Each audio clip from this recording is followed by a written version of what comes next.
Welcome back to Best Available Podcast, episode 48. It is July 27th. We're at the end of the 7th month of the year. I am here with Matt. We actually have a lot of cool stuff to talk about today. I don't know if we're going to get to all of it, but I have a lot of stuff on my list down here, so we're going to try to get to as much as possible. We got NBA Draft, which is on Thursday this week. The MLB Deadline is on the 30th, which is Friday.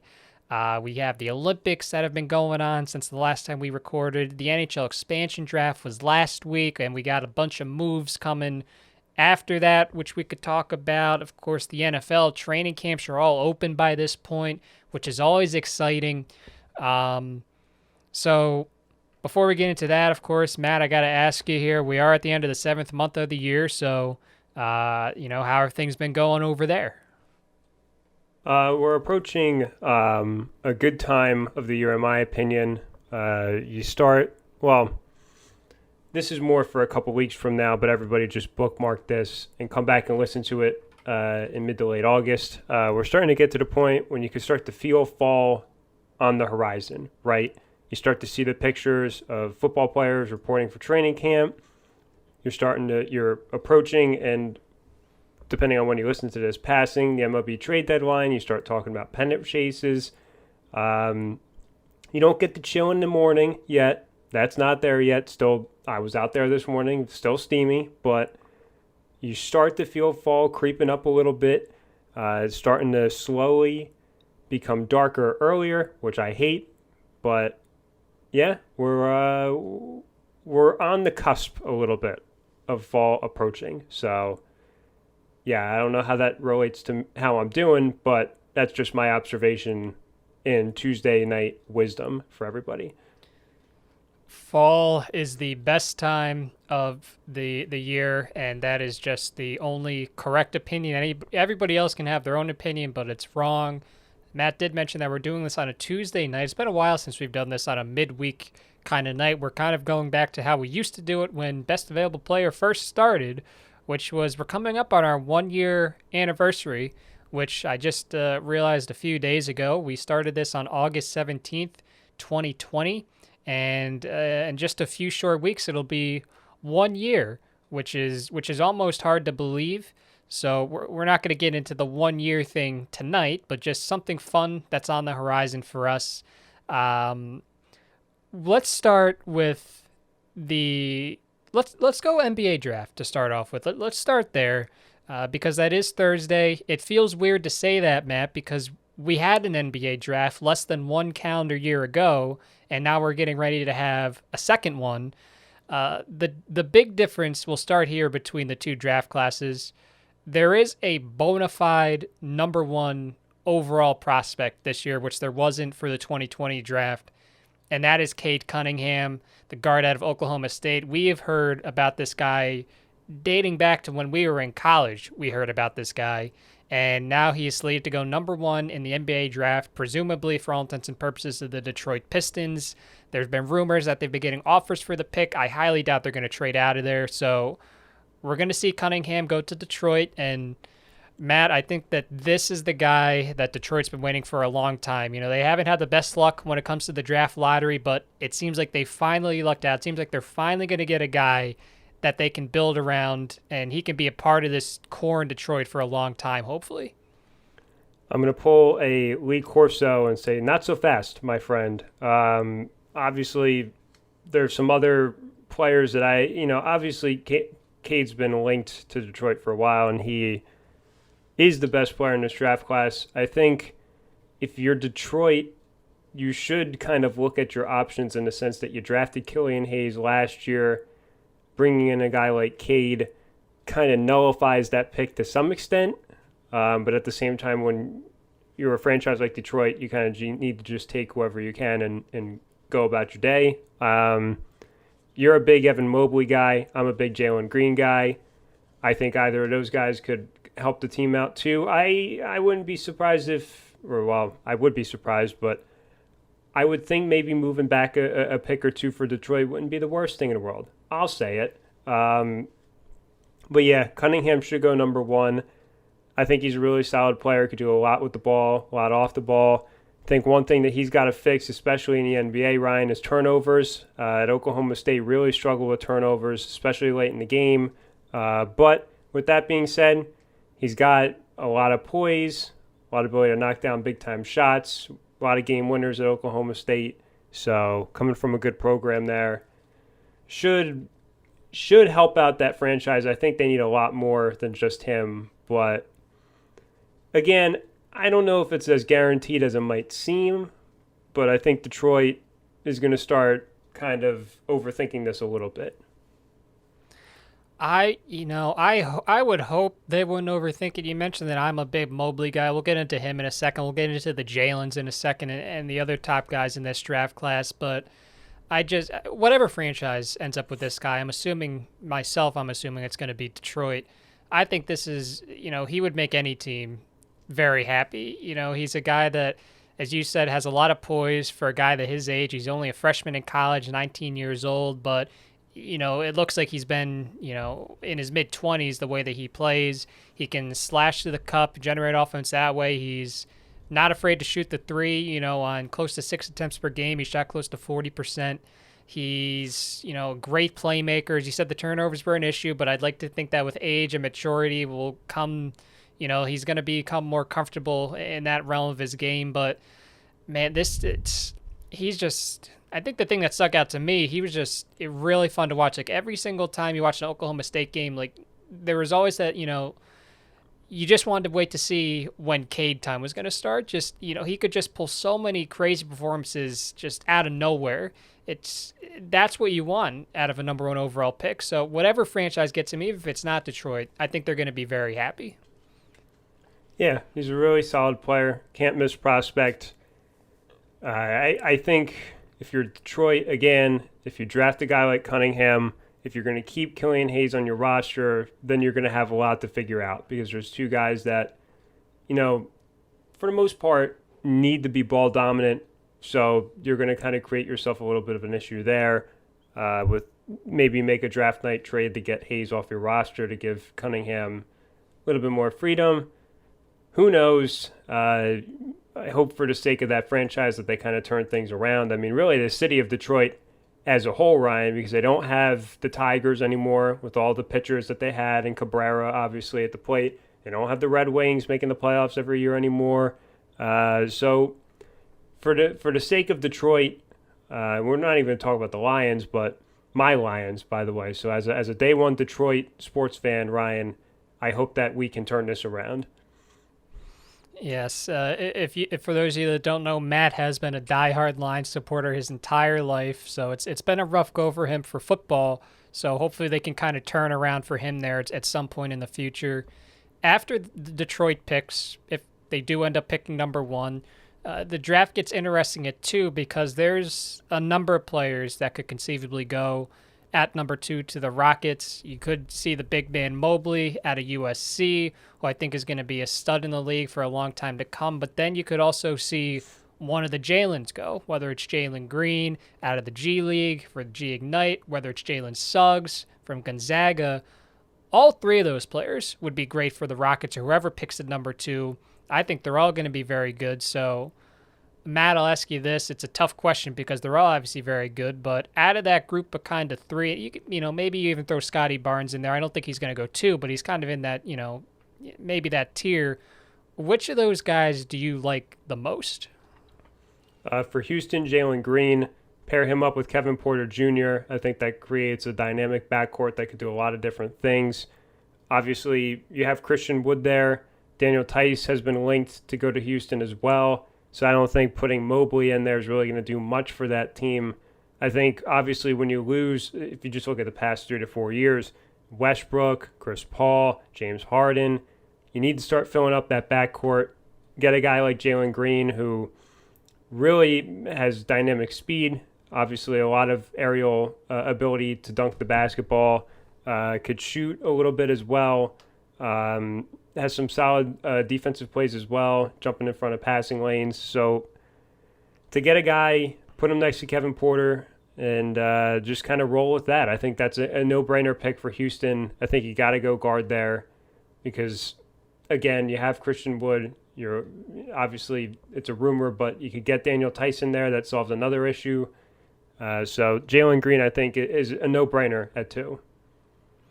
The Cavaliers are obviously going to get somebody good, whether Green does fall to 3, whether it's Mobley, whether it's Suggs. I think it's interesting. I want to go to the Raptors for a second because there have been so many trade rumors surrounding them, but I think at this point it doesn't seem like Kyle Lowry is going to be back. In this 4th overall pick, they're likely going to have the opportunity to, I don't want to maybe say get his replacement, but get a new young guard in there. And the way the boards are kind of looking, it seems like it's going to be Jalen Suggs. And for a team like Toronto and a guy like Suggs, I think that would be a pretty good fit. It would be a solid fit. I wouldn't be surprised if Kuminga goes at 4. Ryan, you know this very well. I've said this to you since January. I think Kuminga might be the best player in this class when it's all said and done, or at least a guy that we're going to be talking about for a while. He's a guy that you just need to get in an NBA weight room, but I think a guy who kind of fits the mold of what Toronto's been trying to do in terms of getting versatile players. Suggs, you can't go wrong either. I think he's a little more NBA ready, but I think I just don't sleep on my guy Kuminga. I really think he's going to be a really, really good NBA player. But Suggs, if you're looking for people who could kind of keep your roster afloat right off the bat and try and rectify this situation that Toronto finds themselves in, Suggs might be the option. That whole roster is kind of a bit of a mess. You know, obviously it was Siakam also, and just trying to figure out what direction you want to go in with Lowry, as you said. So, yeah, they're going to need just a body. I would be shocked if they didn't take a guard there. So moving forward, you brought up Kuminga, and I think he's an interesting case because the guy's kind of in this next group. I'm not trying to put these guys in tiers, but there's a lot of analysts out there that are kind of saying, hey, don't be surprised if when we look back, this guy is one of the best guys from this draft class. And Kuminga, as you mentioned, is obviously one of those guys. James Bouknight out of Connecticut is another. You can throw Scotty Barnes there, Davion Mitchell, and then an international guy out of Europe, obviously, Alperen Şengün. I think I pronounced that correctly, the big man. Those are all guys that people have really put a lot of praise on over recent weeks. And Matt, you talked about Kuminga already, obviously, but would you be surprised if when we look back at this draft class, one of those guys ends up, towards the top of the class in terms of how well they performed in the NBA? Yeah, I think either Kuminga or Bouknight. Bouknight, a guy who I've watched closely at UConn for a while. He looks like an NBA player. He plays like an NBA player. Depending on where he goes will determine how quickly he can kind of integrate himself into the NBA. I think there's a lot of guys like that, right? I mean, this draft class is a lot deeper than the one we had last year. Just top down, a lot more players that could come in and make an impact right away. So, when you look at, not necessarily the rookie of the year chase next year, but just young players. I mean, even the summer league in August, you're gonna see the difference with this rookie class, in my opinion. Even some later round guys, Ryan. I mean, a guy that from Australia, Josh Giddey, who I think is on the Olympic team, can't confirm that, but that's a guy, in my opinion, that nobody knows about, who I think is going to surprise a lot of people. Guy who could stretch out, shoot the three, get some rebounds for you, play some defense. So there's a lot of guys like that. I mean, I have my guys. You probably have some late round guys too, or guys that could sneak up there and become. Everyone's got a guy, and there's a case for everyone's guy, right? It's a very deep class. So I think we're going to look back on this as one of the better ones in recent years. Yeah, I agree. I think it's an interesting case because the NHL draft was just last weekend, right? And for people that don't know, a lot of people, the analysts, the coaches, everybody were like, this draft class is, a little weaker. And I think part of that was because of the pandemic. Some of these leagues didn't play. It was hard to get evaluations, but this NBA draft class is kind of the opposite. There is so much value to be had, not just at the top, but as you made a great point, even at the middle, the end of the first round, even some of these guys that are going to inevitably end up going at some point in the second round, there's a lot of talent to be found here. It's not just, it's not a top heavy class. There's a lot of great guys through here. One of my favorites, who may or may not go in the lottery, I'd like to think he will, is Moses Moody out of Arkansas. I think that his ceiling is very high. I think he's going to be a very productive NBA player. But Matt, as you said, we all have our own guys. So I'll ask you. I like Moses Moody. I like Usman Garuba. Of course, being close to Philadelphia, Jeremiah Robinson Earl, I think, can be a productive player in the NBA. But who are some names that you think could carve out solid roles? The guys that you've liked to watch in college? I am a big fan of Garuba, so I will agree there. A guy who I just mentioned, again, Josh Giddey, who I think, we talked about it last week. I think to some extent that the international pool of players is a lot different than it was even when we were in high school. So, some people, if you go on Twitter, might kind of criticize the international pick that their team makes, and that might turn out to be the steal of the draft. So for me, it's a lot more of the international guys this year that I think that could carve out roles. I think, I'm just going to roll with that, honestly. I really think that these international players will make an impact. Davion Mitchell, you mentioned the guy a little higher up. I think he's going to be phenomenal. Watched him a lot, obviously, during the college season. Think he's going to be really good. You can't go wrong with anybody. And I think even if you're in the later stages of the first round, you're going to get a really good player. So this will be a really fun draft to watch. It's keep an eye on the international pool. That's all I'm going to say. There's a lot of players that might be a draft and stash, but when they come over, they're going to be really good. We talked about it with the Olympics last week, how basketball internationally, we're starting to see more and more talented players come out of these places that we really didn't see before. And, that's going to continue, I think, in the future. I think that's a great thing that you said, to watch out for all these guys internationally, maybe guys that you haven't necessarily heard of as much as some of the guys that have been playing at colleges in this country or in the G League, but they're still very, very talented. They're going to be worth the pick that they go. So NBA draft is on Thursday. I think I'm looking forward to this one a little more than I was looking forward to last year's somehow. I didn't think I'd be saying that just because the type of year the last year was. We were just looking forward to anything, but that is on Thursday. So we'll jump into, we'll talk a little MLB deadline. I think we've already seen some moves start to be made. The deadline this year is Friday the 30th.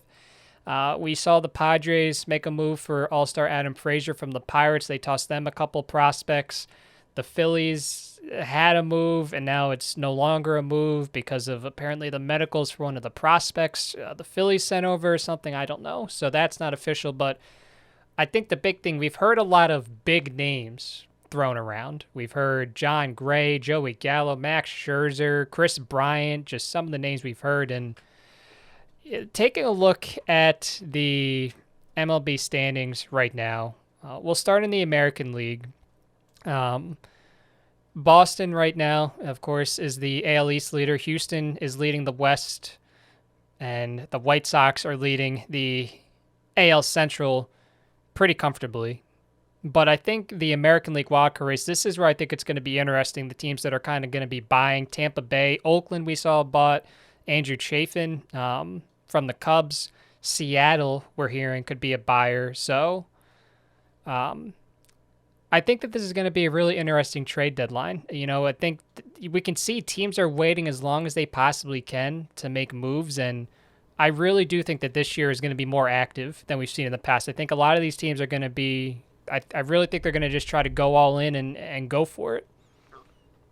Yeah, I disagree. Every trade deadline every year of any sport, it's always, the big names, and to the credit of the NBA trade deadline, some big names were moved, obviously, like James Harden. But with that being said, It's very difficult to move some of the guys that are being thrown around in baseball. I think maybe Scherzer goes, or maybe some guys get moved, but there's only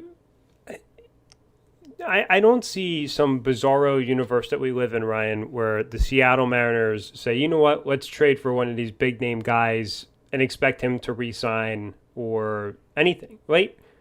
In what position is Seattle to get a short-term rental player just to get into the playoffs?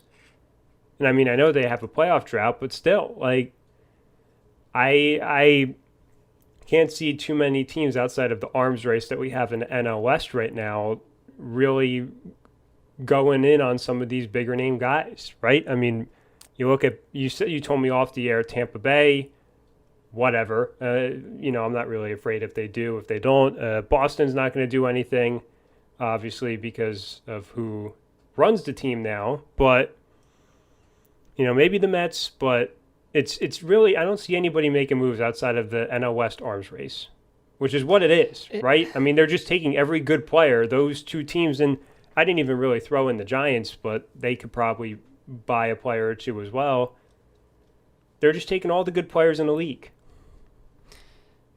Yeah, see, I'm going to go, I will go on the opposite side of this because I think this year more than anything, I think, the teams, they see an opportunity. I think we've seen more than anything. Baseball is the one sport where if you can just get in, you can make some noise. Even if you get in as the second wild card team, it's almost worth it. And in fact, I will say it is worth it because you have just as good of a chance as the team that gets in as the number one overall seed.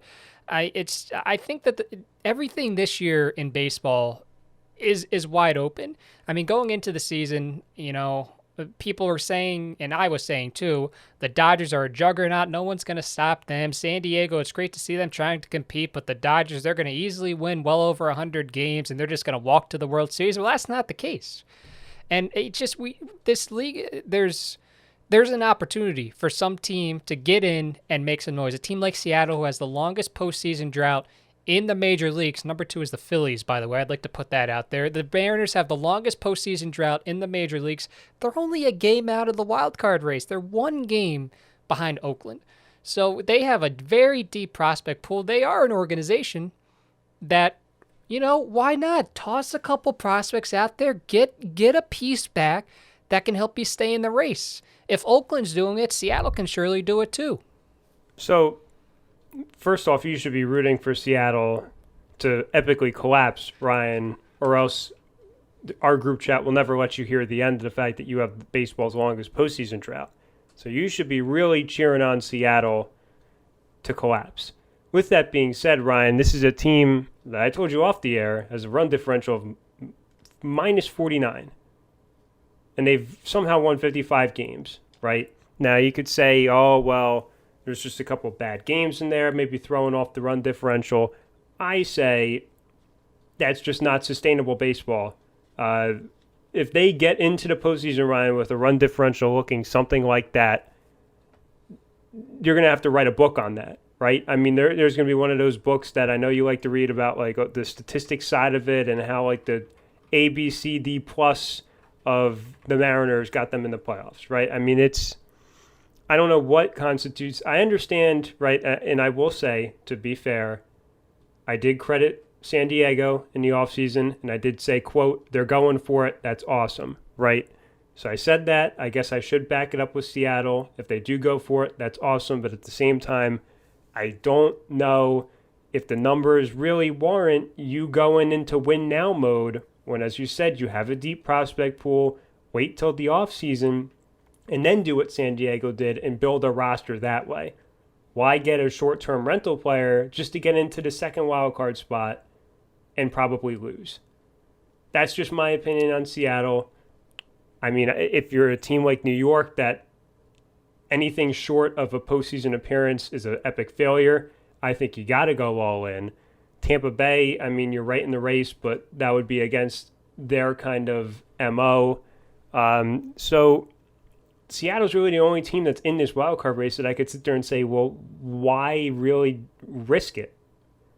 Right? I mean, I think because your fan base is starved for just getting back to the playoffs for the first time since the early 2000s. And I think you're so close. You almost have to at least do something. I'm not saying you got to go out and get these top tier guys, but just do something to prove to your fan base that you want to at least try to go for it. They're 7-3 in their last 10. They've won 4 in a row. They're playing well when they need to. You got to do something to at least stay in the race. But what I'm saying is you don't need to burn the whole farm system for a team that is 55-46. And I know that's pretty good, but at the same time, they're giving up 49 more runs than they're producing. So clearly something's not right. But again, I think for teams like that are right on the fringe, why not try and evaluate in the offseason like San Diego did? I think that's a great strategy because look at what the Padres did. They added all this talent in the offseason. And now they're one of the best teams in baseball, and they still have a prospect pool to where they can go out and get guys like Frazier and everybody else. So that's just my opinion. I think it's great that they've built a good prospect pool, but I mean, at the end of the day, that's all they are. They're just prospects. The vast majority of them, they're not going to pan out. I'm not saying trade Kelenic. I'm not saying trade Julio Rodriguez because that would be very stupid. But they have other guys that they can afford to give up just to get a couple pieces to contend. I mean, we are focusing on Seattle. They're one game out of the AL wild card. I think the Yankees are a very interesting case. 3.5 games out of the wild card. They're not going to win the division. The wild card is going to be their only way in.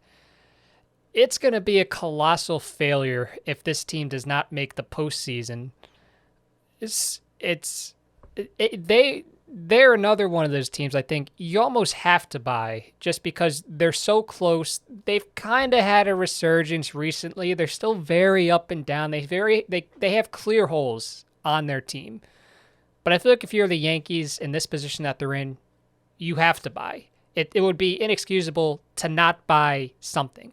I'm not talking about Clay Holmes, the guy they got in that trade with the Pirates. I'm talking about a legitimate piece to try to make a push.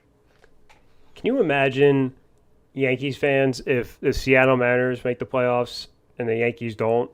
Can you just imagine like Glenn's face and like his just thought process? I mean, that would be concerning for the New York Yankees organization if that transpired. Because you and I, and even me as a Red Sox fan, Ryan, we were complimenting this team in the preseason. And even in the first month of April, we said, listen, Glenn, Zach, you guys are fine. You're going to be good. We don't really know anymore. And I think it's really interesting if Friday comes and goes and they don't really add a game-changing piece. Where do you go from there, right? Because clearly something's not working. Does Aaron Boone become the fall guy off of this? Is that just their way of kind of moving him out, which would be kind of stupid because he's kind of just a puppet for what the front office wants to do. But it's basically 10 games out, right? I mean, 9.5 out of first place. I feel like this should be like a red alarm emergency, right? Going off in, Yankee Stadium right now, trying to find a big name piece. But I don't know. I mean, there's a report I read that Scherzer wouldn't waive his no-trade clause to go to the Yankees, so I don't really know who you're going to get, right? I mean, Barrios maybe, I don't know, but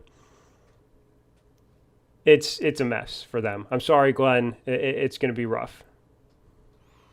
Looking at the we'll get to the NL in a second. Toronto, 4.5 games out. They could obviously use some bullpen help and maybe another offensive piece. They're a team, especially because they're going back to Canada. Fans are going to be back a lot in the ballpark. They're in a postseason race. I do think that they're going to try to do something. Cleveland, I could see them selling. I don't think that they're going to buy. The Angels, they're 5 games out. They've won 3 in a row. They're a team I could maybe see adding a couple pieces, nothing major, but the Angels, they obviously want to make the playoffs to get Shohei some more exposure to, Trout's coming back to get him back into the postseason. That's about it, I think, for the American League. I mean, Matt, you can tell me what you think. Do you think those three teams I mentioned, Toronto, Cleveland, and the Angels, what could you see them doing? I like Toronto making moves. I like Toronto making a late postseason push, as you mentioned.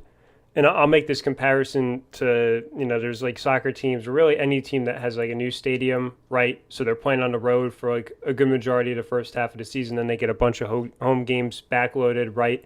Obviously, that's not really the case for Toronto, but all of your home games are played in front of your home fans in your home ballpark, right? You're waking up in your own bed in Toronto, which might not seem like a lot, but I guarantee it makes a big difference for these guys who have basically been on the road since 2019, right? I mean, they were playing in the States all of last year, all of this year.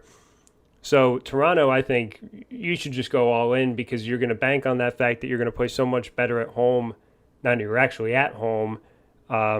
Cleveland, changed their name. We could talk about that about Cleveland, but I don't think we're going to talk about any deadline moves they make. And then the Angels, I think for baseball's sake, should make some moves just so they can market their most exciting players, which is crazy to think, Ryan, that baseball's two most exciting players are on the same team and nobody ever talks about them. So that's another issue. But yeah, Toronto should go all in. They're a team that I think could sneak into that second wild card spot because just based off of that, just based off of just being in their own house instead of some Buffalo hotel or Dunedin or wherever the hell they played. Yeah, I'm excited for the fans of Toronto. I mean, I think you make a good point. Just being able to use actual major league facilities. I mean, they did everything they could to make Buffalo and, for the first couple months of this year, Dunedin, a workable space. But just being able to use actual major league facilities, being in your actual home dugout, being in, actual places that you actually live, and playing at an actual major league facility is just going to make a world of difference for this team. Not to mention, I think it's going to be exciting because some of these guys on Toronto, they've never played a home game in Toronto. I mean, some of these guys have, as you said, they've been in the States for, a year and a half now. So that's going to be exciting for them to finally go. I'm going to call it the Sky Dome. I'm always going to call it the Sky Dome. Go to the Sky Dome and just step on that turf and I think it's going to be very exciting. I can't wait to see the fans and their reactions. It's going to be incredible. Moving on to the National League, the wild card race is a race, but it's only between the two teams from the NL West. I guess you could say three teams. Two of the Giants, the Dodgers, and the Padres are going to get the wild card spot, and that's it. There's no other team in the National League that's going to contend for a wild card spot this year. The question is which two get it. Right now, San Francisco is 62-37. The Dodgers are 61-40, and the Padres are 58-44. We've seen the Padres bye. We're assuming that the Dodgers are going to do something. The Giants, I think, could go either way. I could see them standing put. I could see them adding another piece. But Matt, I'll ask you this right now. We've seen the Padres bye once. How out of this group of three teams, let me say this, over under 3.5 players added for these teams combined by the deadline? Over. The Dodgers have traditionally made moves at the deadline pretty much since our college days.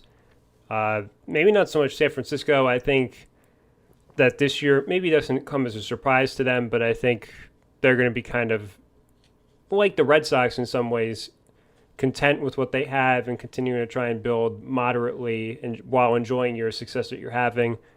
The Padres are continuing this just, torrid pace through the league of just trying to take everyone's best player and then build the super team.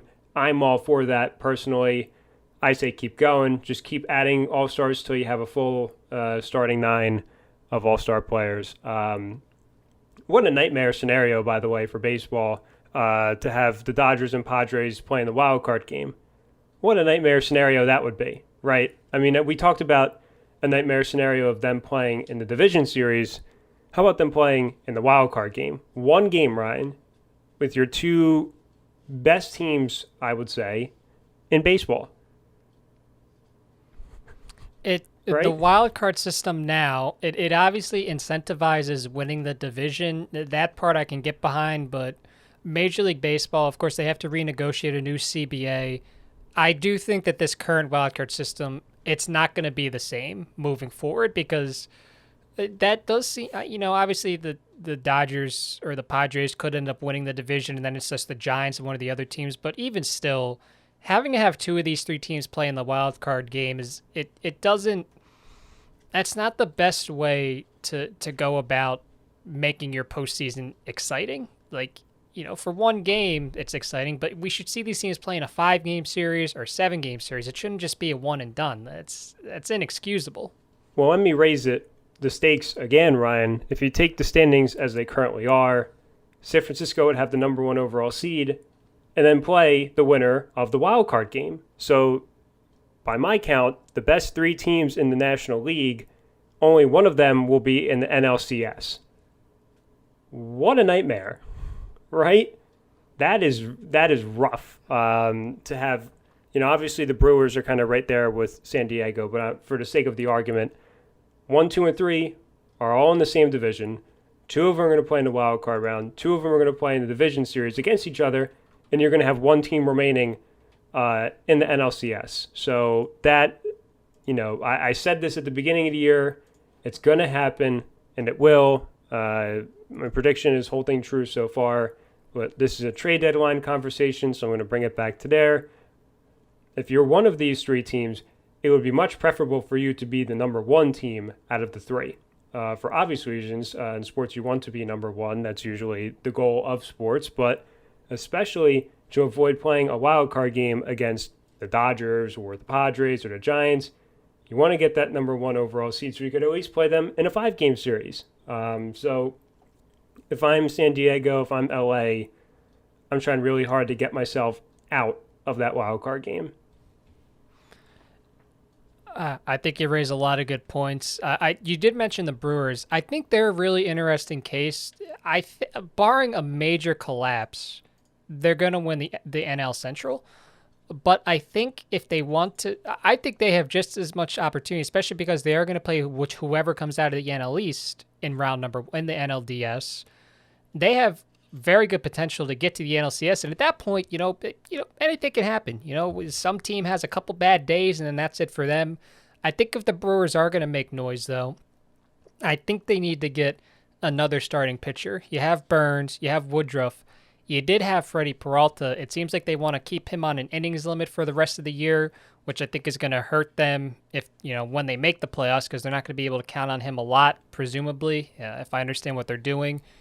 You have Brett Anderson and Adrian Hauser, but I think if they could somehow acquire, it doesn't have to be a Scherzer, right? But if you could just acquire a mid-tier starting pitcher and maybe somehow get a bat in there, I think that'll go a long way to making this team like an actual contender in the National League. Because for all intents and purposes, I don't care if they play the Phillies, I don't care if they play the Mets, this is probably the team that's going to be in the NLCS, facing off against one of the NL West teams.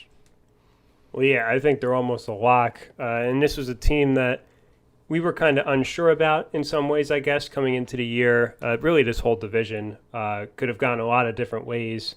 And yeah, I agree. I think they're the team in some ways. I don't know if I'm going to phrase this right, but you're probably going to get the point that I'm trying to make. They're the team that has the most to gain from the trade deadline, outside of probably the Yankees, but they're an extreme example. I think Milwaukee has the most to gain, maybe not immediately, but come October, you're going to see those differences. So they can be a team that can make a huge difference for that NL pennant chase. Because I do agree. I think they're going to basically have a bye week to get to the NLCS just based off of the NL East and how that's going. Sorry. But yeah, I would say out of the NL, they have the most to gain out of their current situation.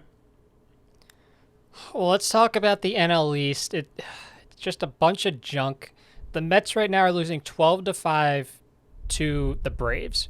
So if that holds, the Braves are going to be 4 games back after tonight. I have to imagine it's going to hold. The Braves should not blow a 12-5 lead.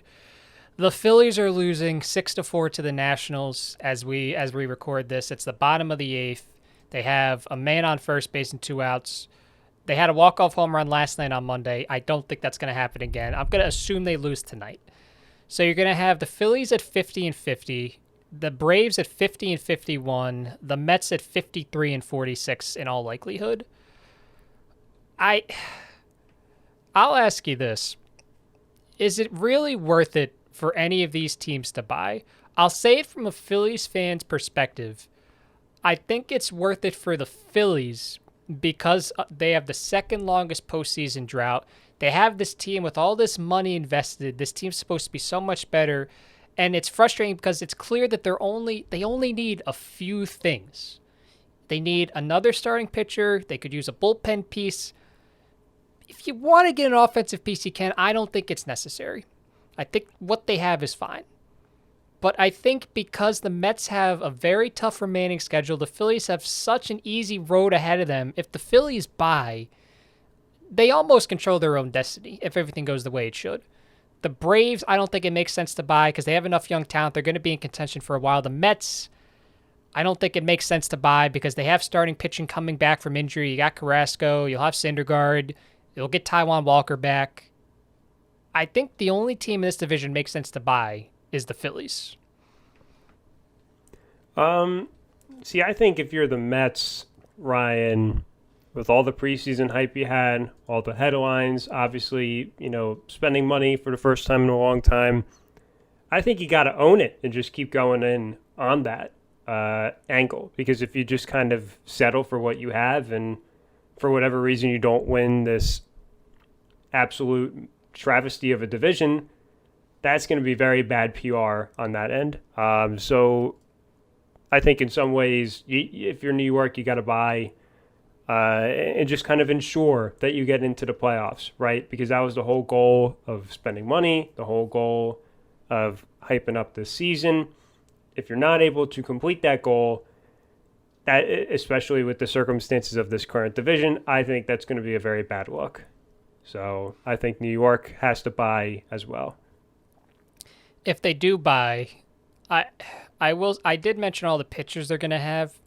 I still think you need to get a starting pitcher. They traded for Rich Hill.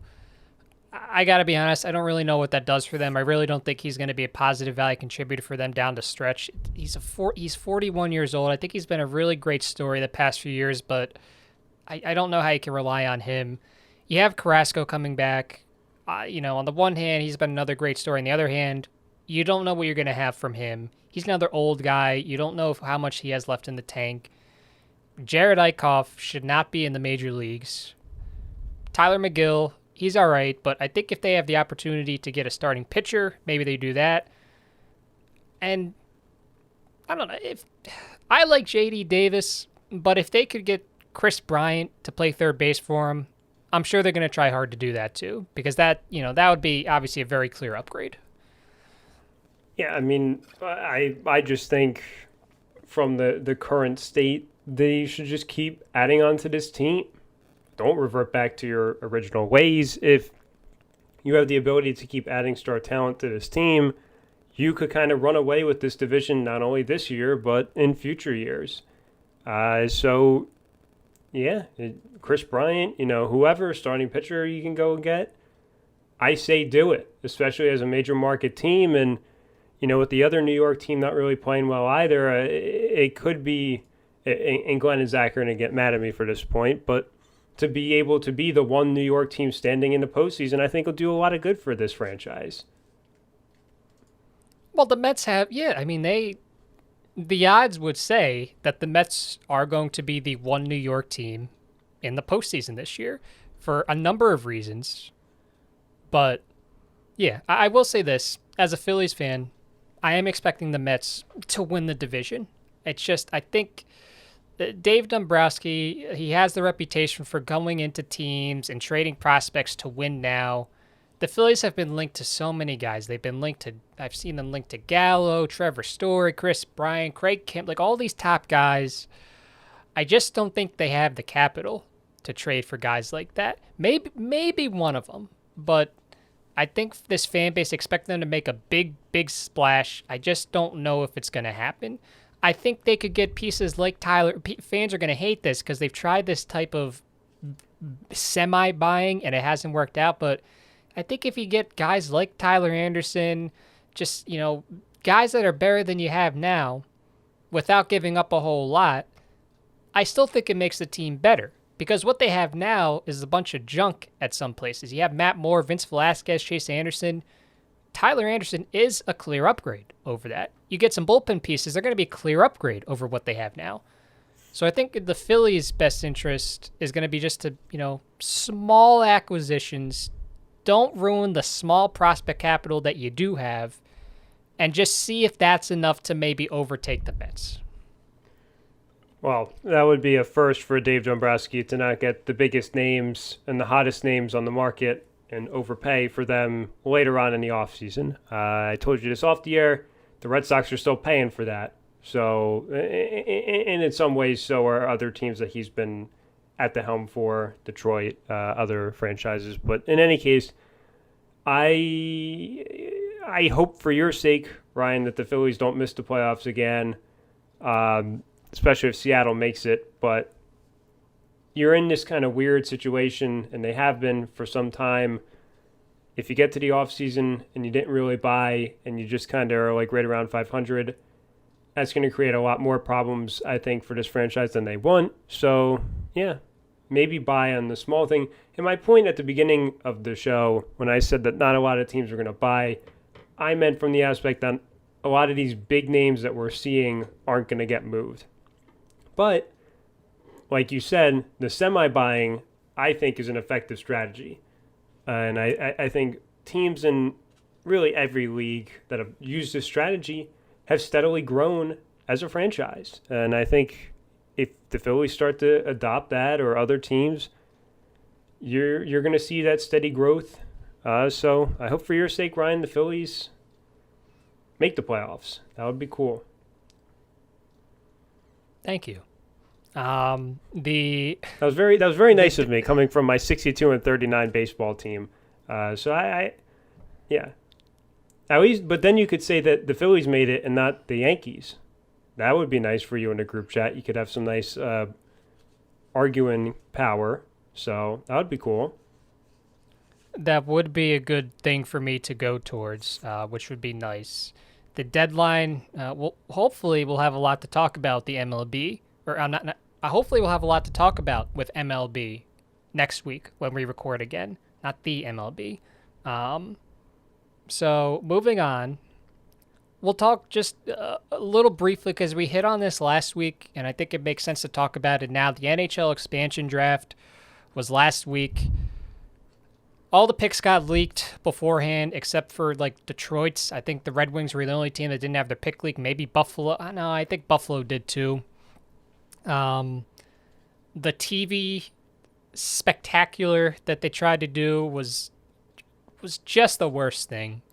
That was their introduction to having NHL content again. It did not go very well. It was a complete embarrassment.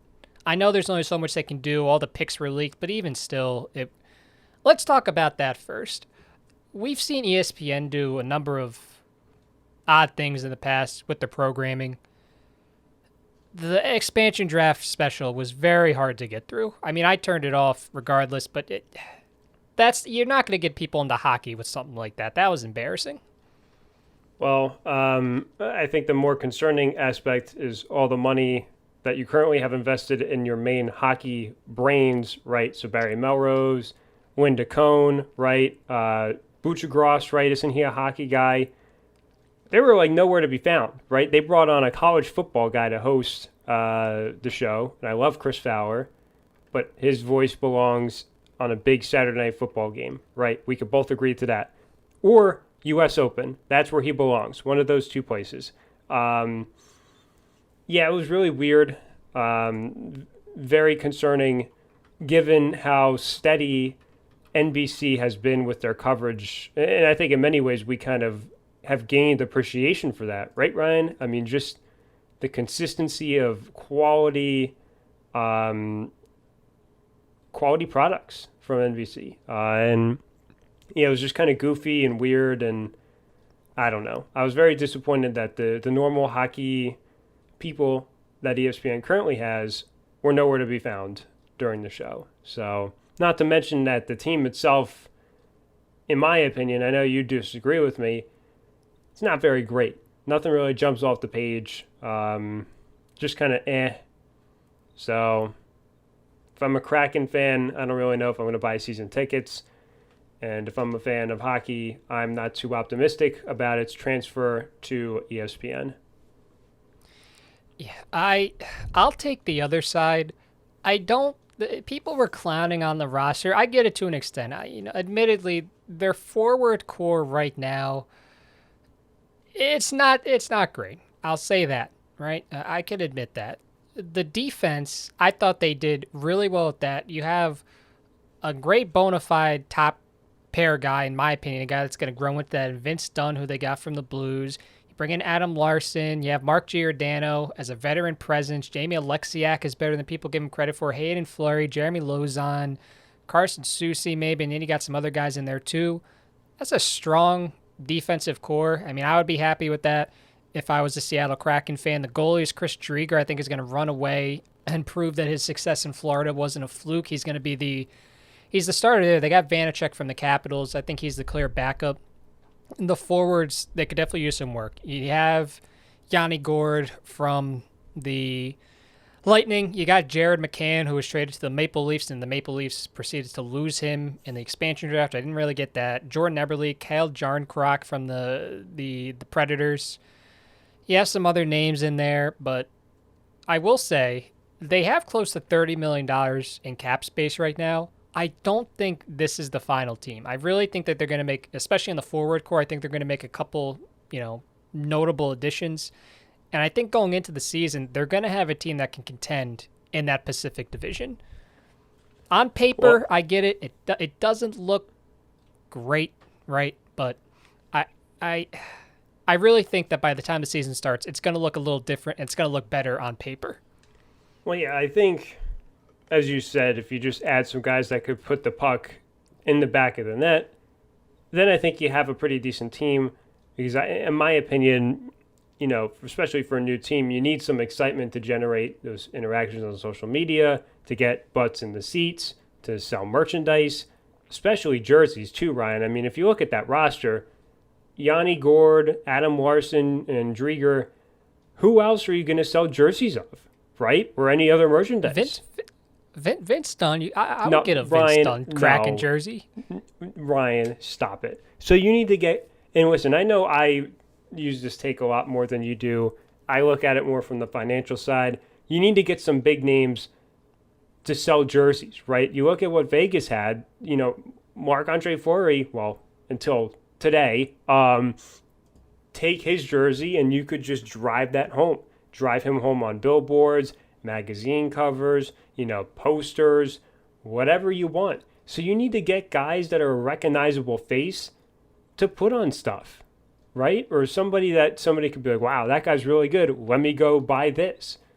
And outside of the three guys that I named, there's not really that there. So you're going to have to make a big splash, in my opinion, just to generate interest. Because you can't just say, oh, well, Seattle's a deprived market in terms of having professional sports teams. You also need to put a good product on the field. They're not just going to be happy with crap, right? I mean, you're going to want a good team. They're not just going to be happy to be there. No sports fan is just happy to be there. I'm sorry. Nobody's just happy to be there. You want a good team. You don't want to be miserable and losing. Yeah, go out, get some guys that could score, and then, I'll come around to the roster because I do agree. I think the defense is good. I think the goalkeeping can be solid. But you need to score goals. You need to put butts in the seats. You need to sell jerseys. You need to advertise. And you need to get guys who can score in order to do that. Because a defenseman in the NHL, Ryan, is not going to sell jerseys and is not going to put butts in seats. You need a guy who could be exciting, create highlights on social media, all kinds of interactions. That's what you need. And you're smiling because I don't know why. I would love to know why you're smiling at this rant. That's just how I feel. You need I mean, excitement. Brandon Tanev could give you some social media Stop highlights. it, Mason Ryan. Stop Appleton's a it. solid Just player. no. What are some free agents out there? You probably have this list. Give me some NHL forward free agents, and give me Well, I some mean, I guys that think, give me some guys that they could I fit mean, in with that $30 million cap space. so there. Okay, here it is, right here. So, I mean, Landeskog was out there. I think that Colorado is going to bring him back. They're not going to sign a defenseman, so just forwards alone. I mean, maybe you bring in Philip Deneau, Blake Coleman, Brandon Saad, maybe. I'm a big fan of Mikael Granlund. Maybe Thomas Tatar, who kind of fell out of favor in Montreal. Maybe, he could be something. They'll have options. Even so, if they want to trade for a guy like a Tarasenko or something like that, There you they go. could do Now that we're too. talking. Now we're talking, Ryan. Big name. You need a big name on this team. Go get Tarasenko and then go sign a bunch of other guys. That's what you need to do. I don't know why this team's being stingy with their money. Right? You should be trying to go all out to Well, bring in people. I could tell well, you there's other I will teams. say Go ahead. We're on a delay, it's so this is awkward. yeah, we will say for people out there, we're going to find an alternative. I'm not going to say the name of what we use, but I get why, because you had the same viewpoint as a lot of other people about why wouldn't you just try to use a lot of cap space. The NHL is in a weird spot right now with this hard cap that's not projected to go up for a while. So I get the biggest weapon a team can have right now in the NHL. It's not Alex Ovechkin. It's not Nikita Kucherov. It's not Andrei Vasilevsky. It's cap space. So I get why they didn't want to commit a lot. $30 million still is a lot of cap space, even in a hard cap, flat cap market. So I will say I'll give Ron Francis and the rest of the front office the benefit of the doubt. I can understand why they didn't want to commit a lot of money to this team in this environment.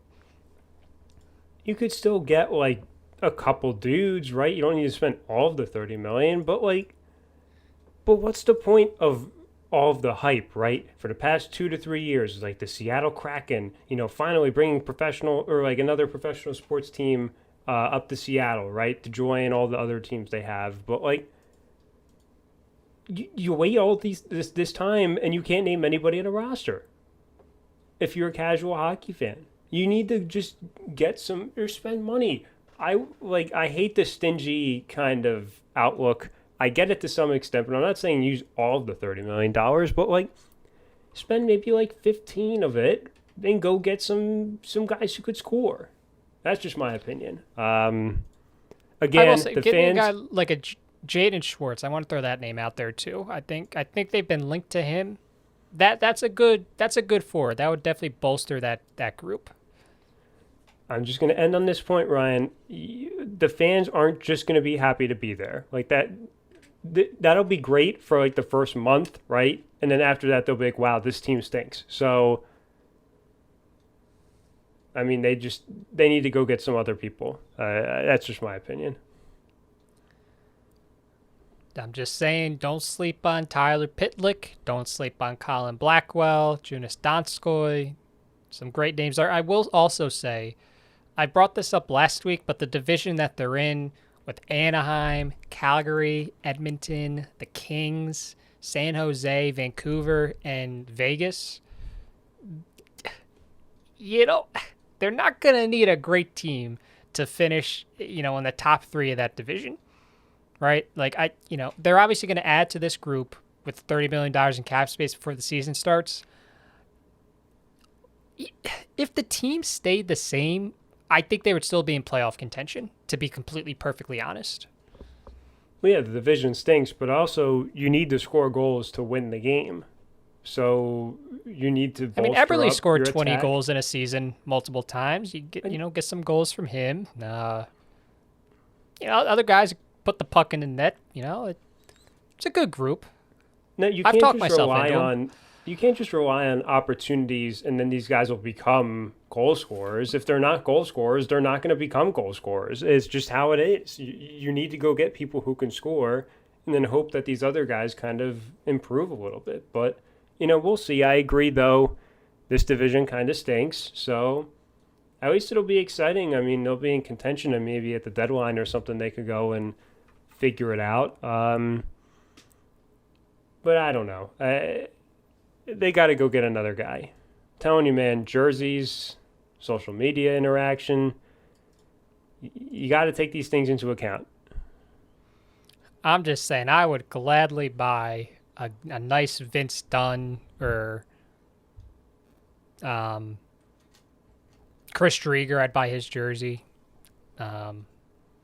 Regardless, the next time we talk about the NHL, I'm sure they're going to have a couple of guys. I mean, we've seen roster moves happen a lot, especially like my team alone. The Flyers have made a lot of additions since the expansion draft, and even before the expansion draft. Most of them I'm okay with. One of them I really hate. We can get into that at a later date.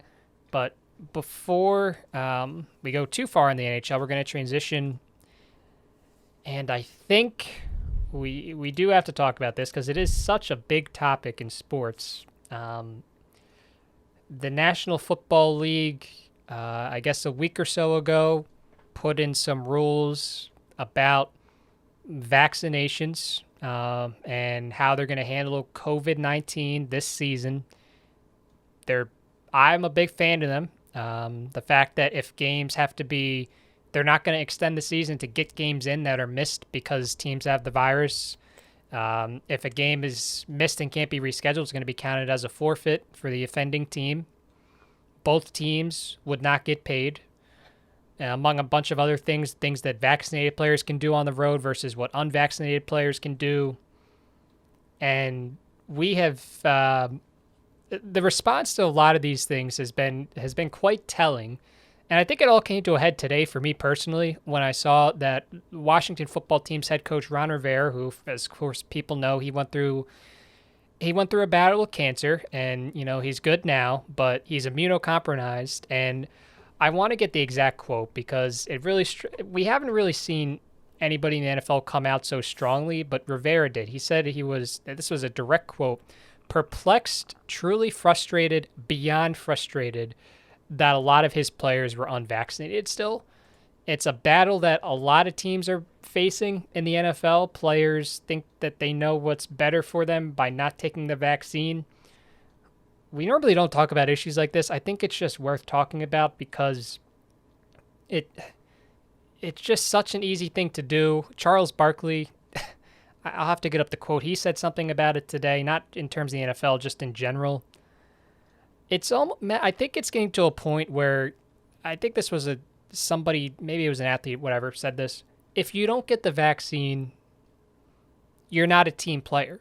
And before I go anything, there's valid medical reasons for not getting it, which I completely understand. Religious reasons, okay. If it's not for that reason and you don't get it, you're not a team player and you don't care about what happens to the team. I think that's where we're at this point. So I think it's a really complex issue. I think for Rivera's case, it's especially when you consider what he did for that team last year, right? He was coaching through treatment, which, you could tell like visibly he was in pain the whole season. And wasn't there a game when he got treatment at halftime and then came back out? So I think, we're in this complex issue as a country as a whole. I think there's a lot of reasons, as you mentioned, there's some valid reasons to not get a vaccination. But I think everyone should be exposed to the facts of it, right? It's just a tricky situation. For the NFL side, I kind of expected something like this to happen, at least for their case, just because of, as someone I think brought up to us, just the lack of flexibility they have to reschedule games. So I think the NFL in a lot of ways was kind of caught in this tight situation, especially with the size of their roster too, right, Ryan? Because it's like double the size of a Major League Baseball roster, which is probably the second largest that you can have. So the NFL in some ways was kind of caught in this tough spot of a lose situation, right? You could either put something like this into play and, anger a lot of people and bring up a lot of this stuff, or you cannot do it and then be in a situation you were last year to where you're postponing games. And for a league like the NFL, when you basically own a day of the week, playing on a Tuesday at 5 p.m. like the Steelers and Ravens did probably isn't the best for your brand. So it's just it was a tough situation, and I think as a country we're going to be in it for a while. But I'm not surprised that a decision like this happened, just because of, again, just some of the factors that they're facing as a league that are kind of unique compared to other leagues that have a little bit more flexibility in regards to scheduling. Barkley, I got the quote up here. He said, "The only people who are not vaccinated are just assholes." And I think it's a little more complicated than that, admittedly. I think that quote's a little wide-ranging. I think there's more to it than that. As you kind of alluded to, it's a very complicated situation. But then he said, can you imagine if one of these guys, he's not talking about just NFL players, he's talking just sports in general. Can you imagine if one of these guys that are not vaccinated, if they get one of these players' his kids, wives, girlfriends, moms, and dads sick and they die over some unnecessary conspiracy BS? I think that would be tragic. And it just goes on and on. I think we saw it. This also became a big issue last week because we saw the guy with the Minnesota Vikings, Christian Dennison. It was a mutual parting because Tier 1 personnel required to get the vaccine. He didn't want to get it, so he was let go. That led off a big, huge, two-sided debate. Oh, well, if he doesn't want to get it, what right does this... Number one, the NFL is a private thing. If they want to require these people to get the vaccine, they're well within their right to do it. It's not against the law or anything else like some people are trying to imply. Asking athletes if they got the vaccine is not a HIPAA violation, like some people like to just throw that out there. I think I feel like we're seeing it in the NFL more than the other sports. I think we've seen especially as a Phillies fan, I've had to hear about it a lot from Major League Baseball. But I just feel like for the NFL, we're hearing a lot of people, guys like Cole Beasley, DeAndre Hopkins, who've been very vocal, very outspoken about not wanting to get it. And Hopkins going so far as to say, I might have to reevaluate my position in the game, this and that. I wish we just knew why they don't want to get it. I think you made a good point. I think you could go for this. Could a large percentage of this country, if we could just present actual factual information and just prove that it's worth it to take the vaccine. I would like to think and be optimistic that we could get more NFL players vaccinated. I don't know if that would be the case, though. I really don't. Well, I think I would say for the most part, sports leagues, I don't want to necessarily declare us post-COVID yet, no. But I think in the ways that we've kind of adapted, I think a lot of these leagues have done a pretty solid job in terms of just being able to, whether you're above the vaccine threshold or not, be able to still have somewhat of a normal go-around, right? I mean, just some minor adjustments, right? Like media is a little different, maybe interactions with fans after the games are a little different, travel's a little different, but I think this will be just a new normal of kind of having some guys that are vaccinated, some guys that aren't. The reason that it's different for the NFL, again, is the roster size, the amount of time these guys spend with each other, and again, the lack of flexibility that the league has to schedule games. And I think that brings up a broader thing of, they have an expanded season, but do you add the 19th week? They don't want to add the 19th week. So I think there are valid reasons for some people to be hesitant And if you don't want to get it, I think depending on, I don't think, like you said, I don't think everything's a big conspiracy with some of these people. I think sometimes they just are hesitant, and we got to present facts. So I think the conspiracy people is, at least in sports, is not as big as it might seem. Now, if you broaden that out, maybe that changes. But yeah, I think the NFL is just in a different situation, because I think other leagues, Ryan, we really haven't heard a lot of COVID stuff, right? I mean, the postseason, like outside of a player or two entering protocols in other sports, right? We really haven't seen too many major alterations to schedules or rosters. So for the most part, I mean, other leagues have really found this balance between guys that are vaccinated and guys that aren't. But the NFL took a very hard stance, and that's why it ruffled a lot of feathers. I think it's going to be really interesting when roster cuts happen next month after the final week of the preseason leading into the regular season. Because you know very well there's going to be a player who's not vaccinated who gets cut because he's at the bottom of the roster, and a team is going to evaluate, you know what, we could have this guy or this guy. This guy isn't vaccinated. This guy is.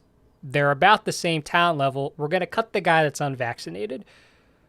From a team perspective, that's a smart move, but you already know there's going to be a report that comes out that one of the players is going to say they were unfairly discriminated against because they weren't vaccinated. It's going to cause this whole big issue. So I, for one, am very interested to see what happens when roster cuts start. Because whether people want to admit it or not, a player being vaccinated is going to, it very well, with these new protocols in place this year for the NFL, it'll probably give them an upper hand over a player that's not vaccinated. Yeah, I mean, I again, I want to stress that this is going to be an issue in probably just the NFL. I mean, I think other leagues don't really have this issue. I don't know if the roster cut thing will actually come to fruition. I think still I would take the best available player, no pun intended. Any football coach would, if they're a true football guy. But we'll see. Again, the NFL kind of, the reason why this is such a big talking point is because they're, in some ways, one of the first big employers, right? Not just in sports, one of the first big employers to make a hard stance on something like this. So it brings up a larger workplace dynamic kind of thing. But again, I do understand people's hesitancy, not necessarily the grand conspiracy theorists, but I do understand some of it. But I think NFL teams, you got to give some of them credit. Isn't one of them at 100% vaccination? Isn't that the Chiefs? Right? Am I making this up? I don't want to say that for sure because I don't know, but I do know because I do remember seeing reports. Some of the teams are doing very well in terms of getting their teams vaccinated. I don't know if it's 100%, but I know there's a few teams that are very high. Yeah, and I think across sports, and really across America, when you bring in people who present the facts, and that'll drive the numbers up slowly but surely. But again, professional sports teams have the resources to bring these people in. Then that brings up a whole thing with the country. You got to have the resources to do that for everybody.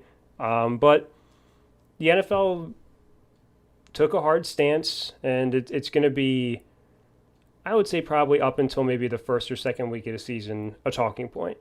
I think after that, then it's going to kind of just go straight to football, which is usually how it goes with the NFL. But it'll be a talking point for sure. They've already had some cases pop up with vaccinated people as well, which is a whole nother thing. COVID's just a mess, Ryan.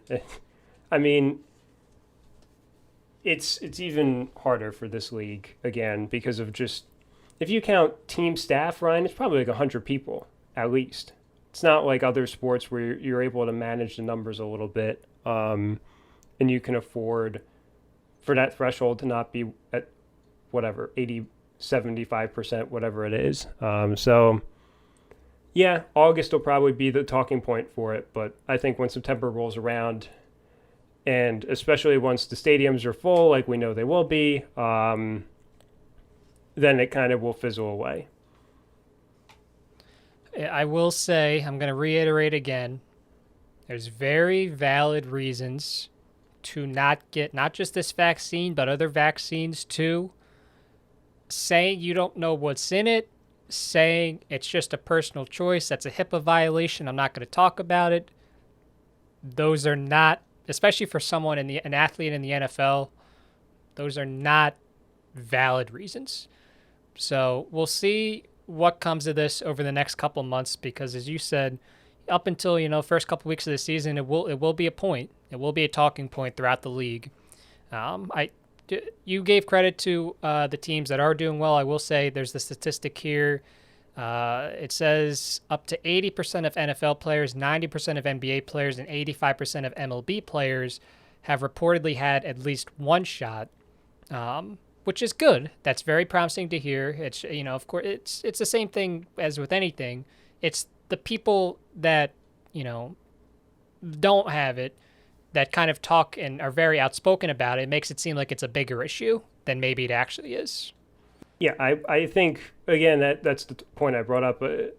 Really, a lot of our leagues, Ryan, I mean, obviously the NFL hasn't really been a thing since February, which was a much different time in American COVID history, right? I mean, that was when we were just starting to roll these things out. But, ever since April, right? So I'll start with like the end of the regular season for the NBA, the NHL, and Major League Baseball started a season, and all the other leagues too that we have, all the smaller leagues and everything. Everything's ran pretty smoothly. So as you said, those numbers, the players that are vaccinated already are, right? And those numbers might continue to grow slowly, but that for the most part should make things pretty safe to operate. And then those guys who don't want to do it because of those valid reasons that you and I have said, I mean, then they should feel that they have that right to as well. So the NFL is just, it's the league of hard stances, as we've seen before. So we'll see. But again, October, I doubt we're talking about this. Maybe even like week 3 in September, I doubt we're talking about this. So, the NFL, we mentioned that training camps are all open up by this point. We're going to be talking a lot about the NFL over the next month or so, getting ready for the season. So that'll be exciting. So I think that's, I do want to say, in terms of give me my motorsports 10 seconds here, NASCAR's on a break because of the Olympics, but F1 is at Hungary this week at the Hungaroring, and then that's going to be their last race until the end of August. They're going to go on their summer break. So just like kids in school get summer breaks, F1 gets a summer break too. And then they'll be in Belgium in late August. So this is your last chance to catch F1 until late August, so definitely do it if you're able to. But yeah, that will we got the Olympics going on. I think it would make there's so many things we can talk about with the Olympics right now. I do want to just make a note about the Simone Biles thing, because not surprisingly, the society we live in, she's getting attacked for absolutely no reason. I do want to say I hope that she is able to become okay. I think I'm not surprised that she's being attacked. I'm not surprised that there's a lot of athletes that are being attacked. It's just the society we live in. I wish we didn't, but yeah, I wish that this just would not be happening anymore in 2021. Well, I think in some ways it's encouraging to see athletes speaking about it, right? Because even a year ago, this was not very much a common thing. I think for people to, in situations like this, that aren't very vocal about it, to see an athlete that is going through the same thing you are, it's good to see. Well, not good to see. You know what I'm trying to say. It's good that they're bringing light to it. Yeah, there we go. So yeah, but it's just the society we live in, unfortunately. But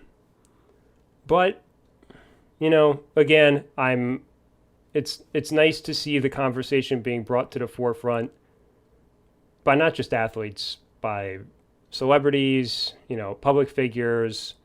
Because again, 2 to 3 years ago, it was not very common. So, but again, it's hope she's all right. And I said this, before, Ryan. I mean, she could not set foot on a gymnastics floor, mat, whatever it is, ever again, and she'll be the greatest to ever do it. And she could look back on that, and I don't think anyone's going to challenge that anytime soon or ever. So she's already accomplished so much, and she doesn't owe anybody out there anything. So there you go. Yeah, it's as I said, there is so much we could talk about with the Olympics since the last time we recorded. The coverage, or in some cases the lack thereof, the inability for NBC to present a good product, some of the events that have gone on. Softball, the gold medal game was today, right? I think times are all messed up. The skateboarding was cool to see. So I think at some point we're going to just do a nice, substantial recap of Olympic action. Basketball, of course, is still going on, both on the men's side and the women's side. Regular 5v5, 3v3 has received a lot of praise, but Olympics are still going on. We'll talk, as I said, I think a substantial recap is definitely coming up on Best Available Podcast, but I just wanted to make sure we touched on the Simone Biles thing. I mean, I've seen Naomi Osaka getting attacked as well. Of course, the women on the women's national team for soccer have been getting attacked daily. It's really just a lot of women, really, when you look at it. But I just wanted to make that get that out there. That's the one thing I want to touch on with the Olympics. So, Matt, as always, I always like to ask, is there anything that we haven't talked about, sports or not, that you would just like to kind of get out there before we record or end the recording? Shout out to the 3v3 women, Ryan, who have been killing it over there. Kelsey Plum, among other WNBA players. They always play at like 3 in the morning, so I can never watch it, but I'll read about it and watch what I can, which is so hard to do this year, to even find just 30-second clips. So I try my best, but shout out to them. They've been killing it. A lot of other athletes have been as well, but they seem to be the most popular one to pop up on my Twitter feed, so I wanted to give them the shout out. 3-on-3 hoops, Ryan, and we'll talk about that. The cool sports are back in the Olympics: surfing, skateboarding. I don't really get how you could score surfing. I haven't watched it, so I have to go back and watch that. But skateboarding was cool. Softball should have been played on a softball field. That's what I'll say about that. Looked really dumb to be played in a baseball stadium. But, again, it's just kind of unfortunately the world we live in, but should have been played on a softball field. But it's nice to have that back as well, right? Olympic softball, and we'll get baseball whenever that starts. So cool to see those back. But again, softball is typically played on a softball field. Yeah, I think you brought up a good point with the lack of just clips out there. You would think for an international sporting, just multiple events all happening in one central location, you would kind of want to promote that the best that you could, especially when, there's a lot of people that aren't able to watch it when it happens. The Olympics apparently are pretty stringent and strict about people posting clips on YouTube or social media. Apparently, the IOC and NBC, they don't like that very much. They're very aggressive in getting that stuff taken down. I don't know. I feel like in 2021, you would kind of want to just get those things out there to promote your product a little more. I mean, maybe that's, I don't work in that stratosphere of people who make those kinds of decisions, so maybe I'm wrong, but I feel like it would be nice if I could go on my social media feed every morning and just see some of these clips that I couldn't see because I was asleep. But I guess it can't be that easy. Yeah, I mean, especially in a Olympic event that for a majority of your domestic audience, right, for NBC in the United States, is asleep for, right? I mean, you get the West Coast, maybe they clip part of it, or I guess that's not, they catch a part of it, but we miss most of it. Almost all of the Olympic action I've watched has been tape delayed, outside of obviously the stuff when I get home at night and then right before I go in the morning. But yeah, I don't know. You made a face. Did something happen? No, I'm glad you brought up when you get home because I know sometimes you have late nights. It reminded me, this is what pops my tarts this week. We're going to quickly transition into this. I texted you last Thursday. Hey, man, does Wawa, can you order from the touchpad or do you have to use the app? And you said you could use the touchpads. I was like, great. So I walk in there. I was very hungry and I was very excited to just get a nice quesadilla from Wawa. I hadn't had one in like a year and a half. I was so excited to just get one. I wasn't going to get a coffee roll with it. I was just going to get the quesadilla and go home. Imagine my surprise when I get to the touchpad and find out I looked through all the menus. They don't do quesadillas anymore. I couldn't Yeah, they believe do. it. I No, had they one the other don't. day. It was I not had there. one Ryan, I had one Friday night. It was not there. I looked through all them. I looked online too at DoorDash because I was like, maybe I missed it. I looked at the DoorDash. Everything they offer there is on DoorDash. It wasn't there. They have pasta. They have bowls, burgers with bleh. Quesadilla was nowhere on the touchpad. Not at all. They have paninis, everything. Quesadilla was nowhere. And if you All right, look so on the I'm- DoorDash, if you look on the DoorDash thing online for Wawa, quesadilla nowhere on the vast DoorDash menu. Yeah, so I'm Admiral Wawa respecter. Big fan of their brand, the product. You know, the fact that I could get gas and food in the same place knocks out two things on my list virtually every day. The quesadillas, Ryan, have not been that great that I've gotten recently. I don't know if that's just maybe they changed a supplier or something. But I had one on Friday, so you texted me Thursday. I had one the following night after work. So maybe they just ran out of tortillas or something. There've been some nights where they've ran out of chicken for the quesadilla, so I've had to get like beef. Also, by the way, I will say if you're getting pasta from a Wawa, that's questionable. And Yeah. Glenn Denegris and Zach Cosenza and you will all agree with me on that. And even a burger too. I wouldn't get a burger from Wawa. I would go to like McDonald's before that. Wawa, you stick with the hoagie, right, or the sub for our North Jersey listeners, or hero, or whatever sandwich you call it. The paninis were a nice addition that they've made. Surprised they didn't get in on the panini game sooner. They got like the club sandwiches. You got to stick to the sandwiches if you're Wawa. Don't do the burgers. Don't do the pasta. The quesadillas traditionally are good as well. And they're starting to get into the bowl game as well, which is interesting. The beverage game they're getting into also. Tried this like Chips Ahoy drink they had the other night. That was pretty solid. But yeah, I can understand why that pops your charts. What did you end up getting? I had to walk out of there like a dumbass after just touching the touchpad for 5 minutes, and I just had to walk away. And there's a woman standing behind me. She could see that there wasn't like a little slip that came out of the printing machine that I couldn't take to the cash register to pay. So I had to walk out of there like a chooch without ordering anything. And I think that's one of the things that I hate most about not being back. I mean, not that it would have, 11 p.m. There's not a lot open as it is. But here at 11 p.m., you got Wawa, McDonald's, and Taco Bell. And I get my main point right now isn't just the lack of options at 11 p.m., but just when we went to college, just, not at 11 p.m., but just in general, our options were vast. We had a lot more food options, I feel like, when we went to college, as opposed to where we live now. There's just not a lot of good places around to get food. I think that's one of the most disappointing things about not being in college anymore. Well, yeah, we don't live in a college town. That's the number one reason. That's one of the reasons why eventually I want to live at least the rest of my 20s out near a college town. Just for the aspect of easy accessibility to food, especially in the industry that you and I are in as well, with the late nights, the weird hours. Being able to get food at the most random time is very important to me.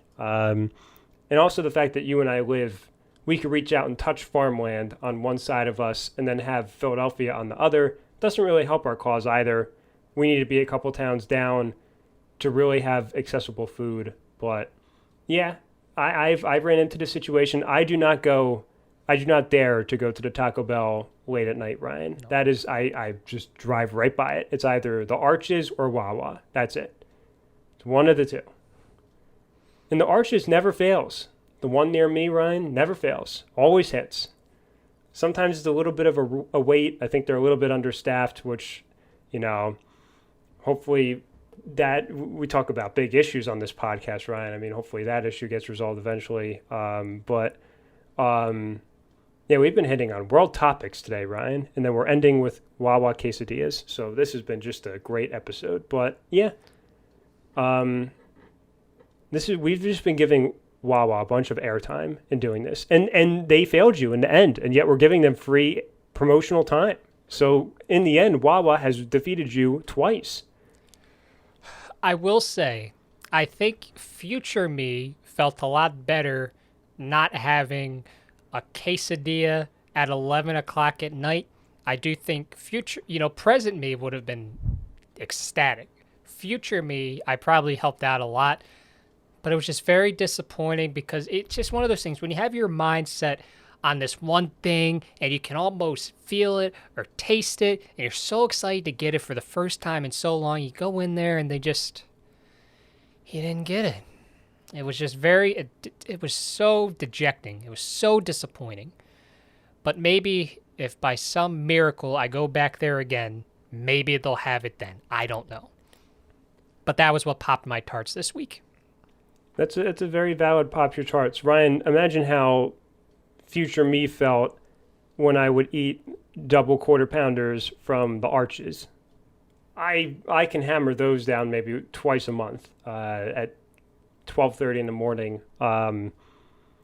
That's just, again, we used to do that. We used to go to B-Dubs late at night after a game, right? Or I can't do that anymore. I haven't been back to B-Dubs since probably that time we went after the Monmouth Siena women's game back in like February of 2019. I don't think I've been back since. But that's a topic for another show, I guess. But Ryan, I'm sorry you didn't get your quesadilla. I'm sure you so did you not eat that night? Did you just go to bed hungry? What did you do? Did you drive down the street to the Arches? What did you do? I think no, I weighed my options. I'm in the car. I'm like, all right, I can go to McDonald's, I can go to Taco Bell, or I can see what I have at home.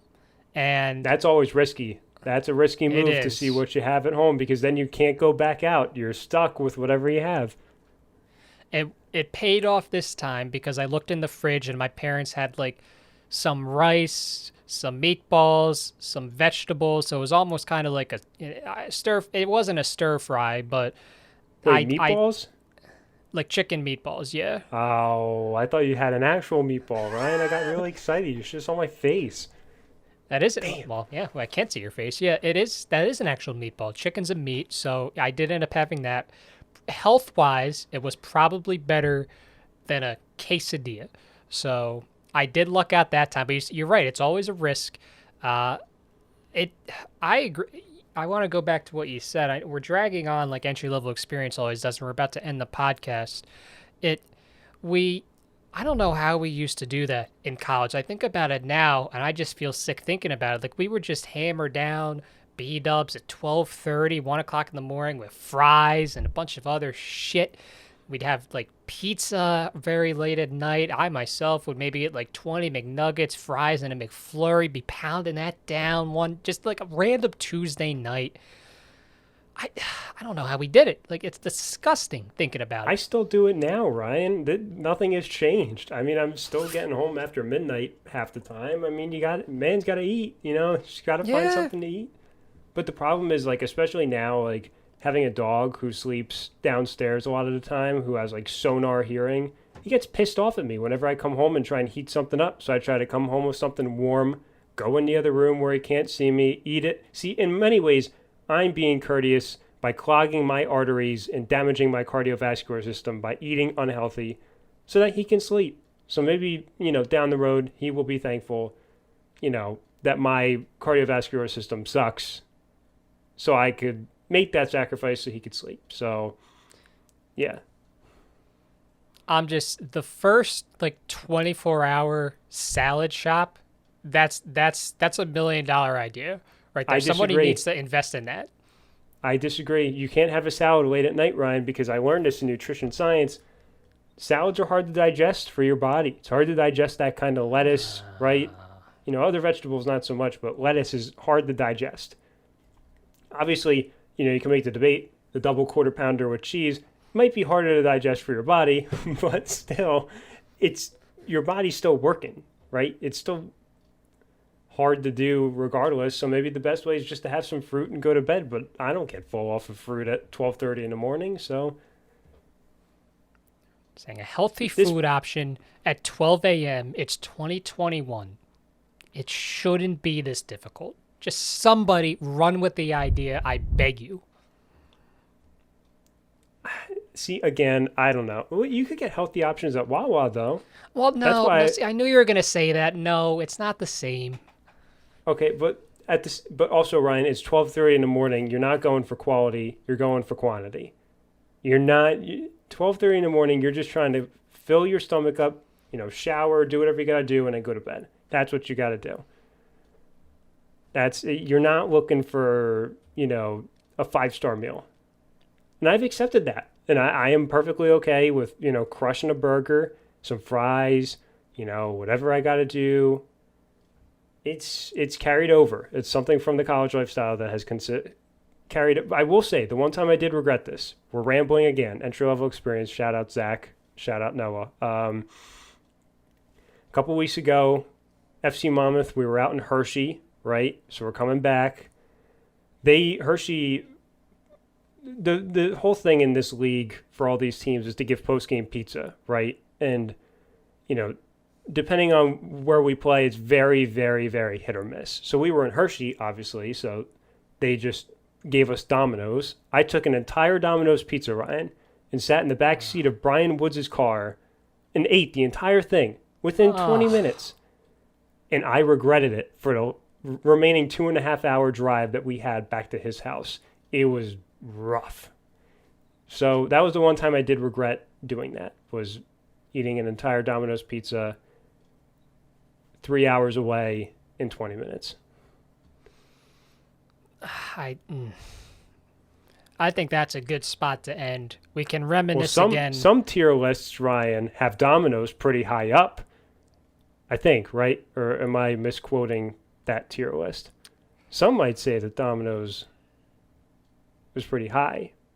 Or were they not high? I can't remember now.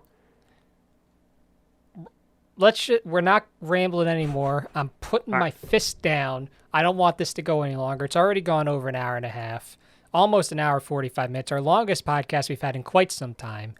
So I'm going to get in my virtual car here and start the drive away. Want to thank you guys for listening to episode 48, closing on episode 50 of Best Available Podcast. I'm going to vroom my way out of here. I'll see you guys next time.